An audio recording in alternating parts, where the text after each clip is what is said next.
Hey guys, Dr. Ray here at Back Pain Relief Center, and this is our Tuesday edition of Dr. Ray TV. Okay, so number one, it's a beautiful day out there. I'm coming to you guys from our Myrtle Beach office in South Carolina. Hello to everyone up there in New Jersey watching. I'll be up there tomorrow for you guys. But today I had two different people ask me about a frozen shoulder syndrome, and I just want to go over it a little bit, and I told them I would, so maybe this helps. Number one, what is frozen shoulder syndrome? Well, the medical term for it is adhesive capsulitis, and believe it or not, shoulder problems are the third leading problem for people to miss work outside of neck and back pain. So more and more problems with shoulders, and who knows, I think a lot of it has to do with our lifestyle, with our technology, overuse syndromes, people pushing it too hard, or maybe people just not getting checked out when they should be. So I believe it or not, I see quite a bit of shoulders, and being a chiropractor, you know, my main focus is backs, but the shoulders are such closely related to the upper back and neck area, I get a lot in there, and I also do manipulations under anesthesia that kind of help with this exact problem. So what is it again? So frozen shoulder syndrome is a problem where you start losing the mobility of your shoulder, and it's painful. And it usually starts slowly at night. People have trouble laying on it. It hurts a little bit. And then it progressively gets worse. They have trouble moving it, and that motion can be very, very slow. So, you know, it first starts where maybe I just have a little bit of trouble getting to my back pocket, or it hurts a little when I comb my hair, and it slowly loses some ranges in there. And the problem is this thing is progressive, so it slowly gets worse. Again, typical movements that patients say they have trouble with is I can't get my wallet out of my back pocket. When I reach for something in my car, in the back seat, I can't get it, or sometimes they have difficulty putting their seatbelt on, combing their hair, or maybe reaching for something over their head. And it can get really bad where they can't move it at all. And I've had patients where I don't even know how they get to that point. At what point in their life can they get to where, hey, I can't even lift my arm?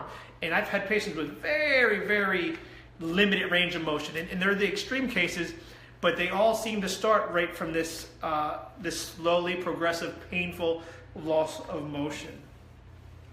And here's one of the big problems with it, and I kind of researched it a little bit online.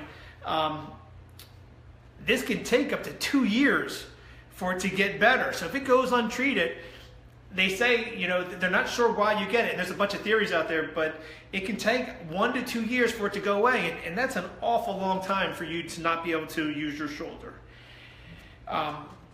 Again, one of the big problems is, you know, the researchers or the scientists or the doctors aren't sure why they get it. So a couple points that they make is a lot of research points towards excessive adhesion formation in the soft tissue and in the joints. So what does that mean? Well, adhesions are scar tissue formation or collagen or fibrous tissue you may hear of that can form in the joint and in the surrounding supporting muscles, and it slowly builds up, and it can make that muscle or tight, make the joint tight, and it slowly loses range. There's also been some things, and I was kind of new to this. I just found this out today, or just researched it today. They're also pointing towards some genetic factors. You know, some people just have whatever in their genetics where they build up fibrous tissue or adhesions in their joints and muscles quicker than other people. Maybe you just get tight faster than someone else, or you don't respond to a repetitive motion or a quick motion like maybe someone else does, and your body puts in more fibrous tissue than other people. We see it all the time, it happens, but maybe in particular to this joint. There's also some research pointing to autoimmune disorders where the body, and I'm not an expert on this, I just read a little bit today, so just don't take everything this here word for word, but there's some hints out there that maybe the body's attacking itself type of thing, and getting inflamed, and then the joint builds up scar tissue, and here we go, we can't move our arms. So what's my take on it, or what do I think about it? Well, the patients that I've seen all had some very similar patterns that brought all this stuff on. And here are a few of the big ones. Number one, repetitive stress-like injuries or repetitive motions over a prolonged period of time.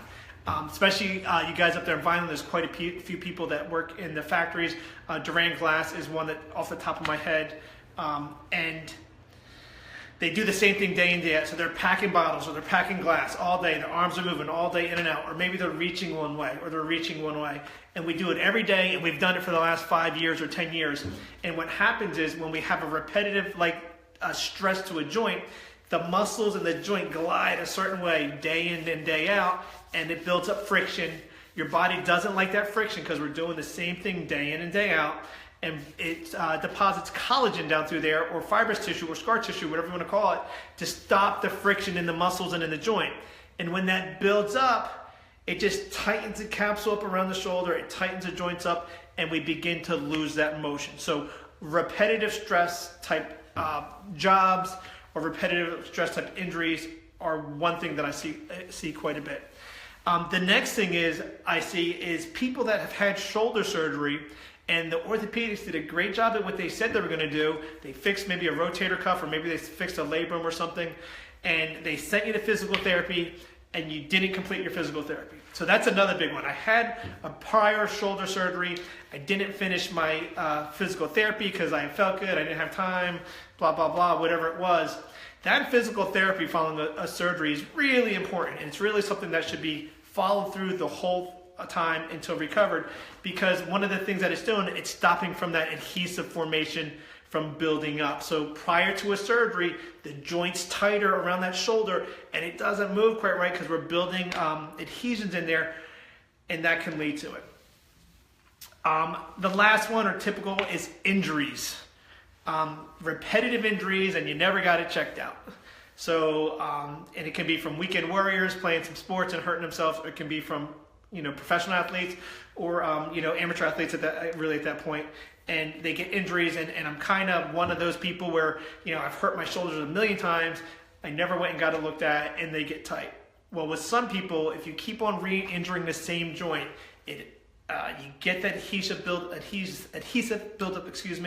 there, the joint starts moving less, and then it starts this whole repetitive injury, and then our shoulder doesn't move. All right, so again, we can have the repetitive thing, and that's where most of the patients that I've seen present to me, and we help them with. I do think there's some genetic things in there. There are some crazy, maybe some autoimmune things that I'm not familiar with, but they're out there. So again, there could be a lot of reasons. So when we look at all this, what do we do? Well, number one, because none of us are quite sure why you get it, I think looking at this as a team approach of doctors to get you better. So number one, come in and see me. Let's identify what we're dealing with. What I do on my end, I always send my patients out for MRI. So if you have frozen shoulder, that shoulder's not moving, we're going to send you out for an MRI. We're going to see what we're dealing with inside. Do we have some tears in there, or is there some bone formations like bone spurs and things like that? Is there something dysfunctional with the joint? And there are some abnormalities in bone structure that can stop it from moving. So we're going to find out exactly what's going on there. Typically with my patients, if I see a substantial tear in the rotator cuff or labrum or bicep tendon or something, and I feel like doing therapy on it would make it worse, I'm always going to send you over to the orthopedics or over to the pain doctors and get their take on it and make sure there's not something that they have to sew together and fix. So if we send you for the MRI, we don't see a tear, and there's nothing that the orthopedics can fix, then we're going to start some manual therapy on that joint. And one of the good techniques that work on it is a technique called active release or pin and stretch. And it's where we put some pressure on the joint itself and on the surrounding musculature. We go through some range of motions and we slowly break up that scar tissue and that adhesive formation to allow the joint to move back to its normal range of motion. Almost all the time when we're dealing with frozen shoulder, I always want to have some of the medical doctors put their eye on it also, because sometimes appropriate medication for whatever this condition is for you, whether it be a oral steroid, maybe an injection, maybe a painkiller, maybe, I don't know, whatever the doctor feels appropriate for you, in conjunction with the therapy you're doing helps, because when we get to the point where it's frozen, the therapy isn't always easy. It can be a little painful to go through, and that's unfortunate, but we got to this point, and the way we got to do it is by breaking up those adhesions. So how I handle it when I work with my patients with frozen shoulder, I always refer them over to the medical doctors. If we're up in Vineland, I'm a big fan of all the physicians over at Relieve Us. They do a great job. They are great with the patients. I have a lot of positive feedback from all them. And that's who we work with up there. I'm down in South Carolina. I don't know as many of the doctors yet, but I'm sure I will here soon, and we'll get you guys hooked up if you're down this way.